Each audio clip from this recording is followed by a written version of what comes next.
അത് കുവൈത്തിലെ സാഹെൽ ആപ്പിലെ exit permit സിസ്റ്റത്തിൽ വന്ന പുതിയ മാറ്റങ്ങളെക്കുറിച്ചാണ്.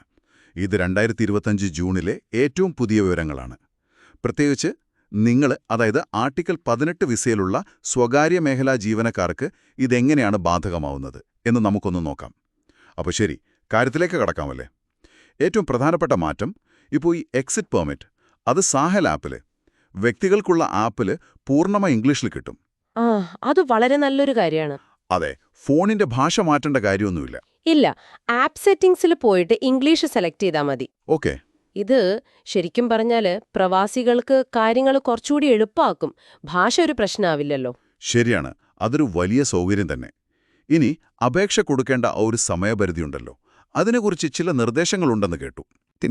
24 മണിക്കൂറിനും ഇടയിലായിരിക്കണം അപേക്ഷ കൊടുക്കേണ്ടത്. ഓഹോ, 7 ദിവസത്തിൽ കൂടുതൽ മുൻപോ? പറ്റില്ല. അതുപോലെ യാത്രയ്ക്ക് 24 മണിക്കൂറിൽ താഴെ സമയമുള്ളപ്പോഴും പറ്റില്ല. അപ്പോ കറക്റ്റ് പ്ലാനിംഗ് വേണം. തീർച്ചയായും കൃത്യമായി പ്ലാൻ ചെയ്യണം.